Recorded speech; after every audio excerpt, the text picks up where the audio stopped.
Russia జరుపుతున్నటువంటి ఈ యుద్ధ విరమణ చర్చల్లో యుక్రెయిన్ ప్రతినిధులు ఎవరూ లేకపోవడము మరి ఇది ఏ రకంగా ముందుకు వెళ్తుందంటారు? అందుకనే ఇది ఒక అన్డెమోక్రటిక్, ఒక అప్రజాస్వామిక చర్య. ఉక్రెయిన్ అనేటువంటిది చిన్న దేశమా పెద్ద దేశం అనేటువంటిది కాదు, అదొక ఇండిపెండెంట్ కంట్రీ, ఒక సావరిన్ స్టేట్. అటువంటి సావరిన్ స్టేట్ ప్రమేయం లేకుండా ఇంతవరకు ప్రపంచంలో ఏ యుద్ధం కూడా, అంటే బాధిత దేశం లేదా యుద్ధం చేస్తున్నటువంటి ప్రతిఘటిస్తున్నటువంటి దేశం ప్రమేయం లేకుండా ఏ ఒప్పందం కుదరలేదు ఇంతవరకు చరిత్రలో ఎక్కడ. కానీ ఇప్పుడు ఒక కృత్రిమమైనటువంటి వాతావరణాన్ని సృష్టించి డొనాల్డ్ ట్రంప్ అలాంటి ప్రయత్నం చేస్తున్నాడు. అందుకని సభ్య సమాజం కావచ్చు, లేకపోతే ఐరోపాలో ఉన్నటువంటి ధనిక దేశాలు దీనికి కనుక అంగీకరించేట్లయితే రేపు చిన్న చిన్న దేశాలన్నింటినీ కూడా విడదీసి ఇదే విధంగా మొత్తం టోకున అమెరికా వాడి ఏ దేశానికి, ఏ పెద్ద రాజ్యానికైనా మరే దేశాన్నైనా కానీ అమ్మేసేటువంటి అవకాశం ఉంటుంది. అందుకని ఐరోపా దేశాలు దీన్ని అంత తేలిగ్గా అంగీకరిస్తాయని నేనైతే అనుకోను. జరిగేటువంటి అవకాశాలు దాదాపు లేవనే చెప్పచ్చు. ఈ మనం ఇండియాపై 50% సుంకాలు విధించడం కావచ్చు, రష్యా చమురు కొనుగోలుపై వార్నింగ్స్, ఇవన్నీ కూడా కేవలం ట్రంప్ ఉద్దేశం ఏమై ఉంటుంది అంటే కేవలం ఈ యుద్ధాన్ని ఆపించాలి ఎట్టి పరిస్థితులు అనేటువంటి ఉద్దేశంతోనే మన పైన ఈ రకమైనటువంటి ప్రెషర్స్, స్ట్రెస్ ఇస్తున్నాడు అనుకోవాలా? అంటే ఒకటి, ఇక్కడ మన దేశం రష్యా మీద ఒత్తిడి చేయాలి అనేటువంటిది అతను మొదటి నుంచి చెప్తున్నాడు. మీరు రష్యా నుంచి ఆయిల్ కొనొద్దు, ఆయుధాలు కొనొద్దు, రష్యాతో సంబంధాలు తెచ్చుకోండి, మీరు మద్దతు ఇస్తున్న కారణంగానే చేస్తున్నాడు అనేటువంటిది ఒక మైండ్ గా మాడుతున్నాడు. ఇక్కడ సమస్య ఏంటంటే తానే సర్దుబాటు చేస్తాను, రాజీ చేస్తాను అనేటువంటి పెద్ద మనిషి తాను విధించినటువంటి రష్యా మీద తాను విధించినటువంటి ఆంక్షలను ఎత్తివేయకుండా ఆ పుతిన్ ఎట్లా అంగీకరిస్తాడు ఆ ట్రంప్ ప్రతిపాదనని? ముందు అది చెప్తాడు కదా, మా మీద ఉన్నటువంటి ఆంక్షలన్నీ ఎత్తేయండి అని చెప్పేసి ఒక ప్రీ కండిషన్ పెడతాడు కదా. పెట్టినప్పుడు భారతదేశము, చైనా లేదా ఇంకొక దేశాల మీద మీరు రష్యా ఆయిల్ కొంటే 50% వేస్తాం, 40% వేస్తామని చెప్పడానికి ఇక ట్రంప్ కి కార్డు ఏముంటది? ఏముండదు. అందుకని ముందు అక్కడే తేలాలి, మా మీద ఉన్నటువంటి ఆంక్షలు ఎత్తేస్తారా లేదా ముందు ప్రీ కండిషన్ పెడతాడు రేపు. ఇప్పటి వరకు దాన్ని ఓపెన్ గా చెప్పకపోయినప్పటికీ పుతిన్ చేయబోయేది అదే. మా ఆంక్షల సంగతి ఏమిటి, మా బ్యాంకుల మీద మీరు విధించినటువంటి ఆంక్షలు ఏమిటి, అంతర్జాతీయ లావాదేవీల్లో, ఇవన్నీ ముందుకు వస్తాయి. అందువలన అనేకమైనటువంటి సంక్లిష్టతలు ఇందులో ఇప్పుడు ఉన్నాయనేది మనం అర్థం చేసుకోవాలి. అంటే పుతిన్ కనుక ఈ రకమైనటువంటి డిమాండ్స్ మరి ట్రంప్ ముందు పెడితే ఎలాంటి డెసిషన్ తీసుకునేటువంటి ఛాన్స్ ఉంటుందంటారు? అంటే ఆయన పెడుతున్నటువంటి ప్రెషర్కి తలొగ్గి ఒక అడుగు ఏమైనా వెనక్కి తగ్గేటువంటి అవకాశం ఉంటుందంటారా ట్రంప్? ట్రంప్ వెనక్కి తగ్గడం అంటే రష్యా కోరుతున్నది ఏమిటి? ఉక్రెయిన్ అనేటువంటి దేశాన్ని నాటోలో చేర్చుకోకూడదు. అవును.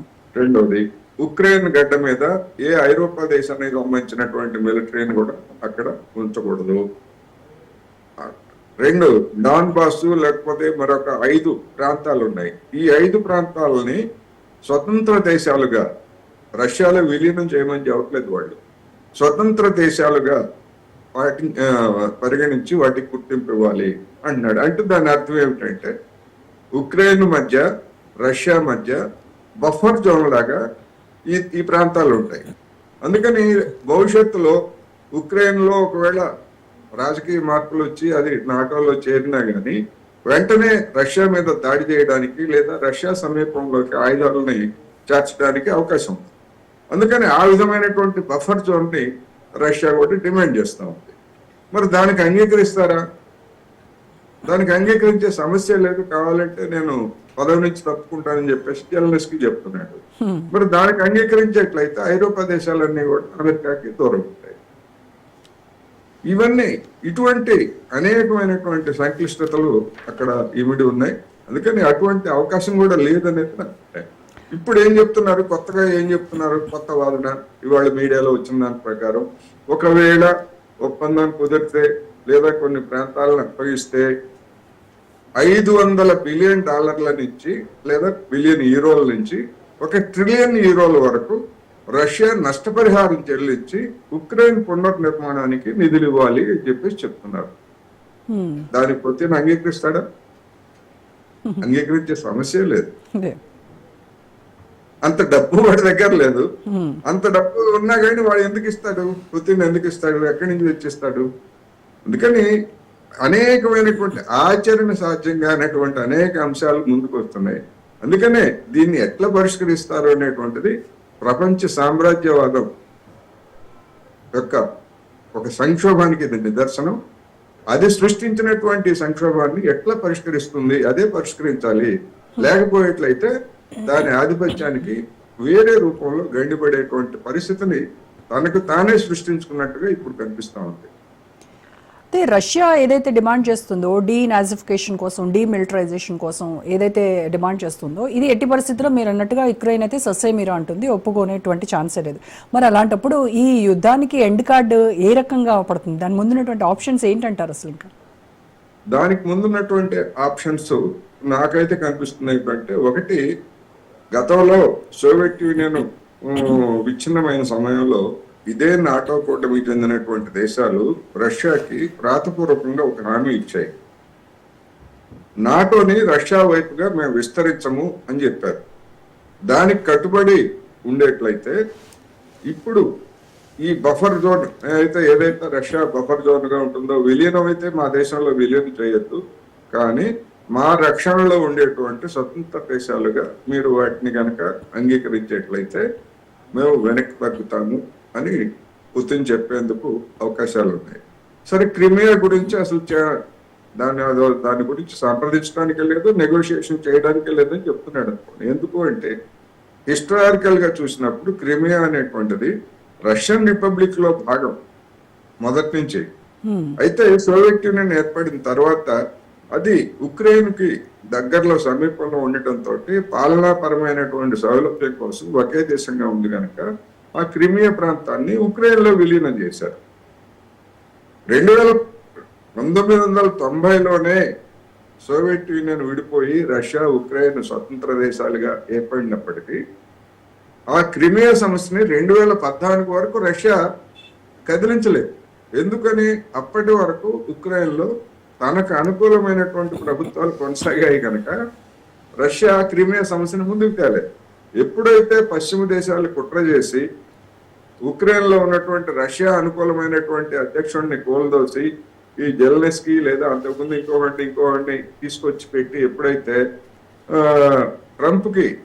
పుతిన్ కి ఇబ్బందులు కలిగించడానికి కుట్ర చేశారో, అప్పుడు వెంటనే క్రిమియా కార్డుని రష్యా తీసి ఇది మాదే గతంలో, అందుకని మా దాన్ని మేము తీసుకుంటున్నామని చెప్పేసి స్వాధీనం చేసుకున్నాం 2014. ఇది 2025. మరి ఇంతవరకు ఐక్యరాజ్య సమితి కానీ లేదా మరొకటి కానీ ఇది తప్పు అని కానీ ఇది ఉక్రెయిన్కే చెందుతుందని కానీ ఎక్కడ ఎలాంటి తీర్మానం చేయలేదు. ఎందుకని? హిస్టారికల్ గా రష్యాకి చెందింది. మరి ఏ పశ్చిమ రాజ్యం కూడా దానికోసం తిరిగి క్రిమియాని ఉక్రెయిన్ లో కలిపేందుకు ఏ విధమైనటువంటి చర్యలు అవి కూడా తీసుకోలేదు. ఇప్పుడు ఈ కొత్త సమస్య తెచ్చిపెట్టుకున్నాయి. అందువల్ల ఇప్పుడు ఏం చేస్తారు అనేటువంటిది నిజానికి వాళ్ళకే తెలియట్లేదు. ఏది చేసినా కానీ అంతిమంగా నష్టపోయేది అమెరికా నష్టపోతుంది, ఐరోపా దేశాలు నష్టపోతాయి ఆర్థికంగాను రాజకీయంగాను.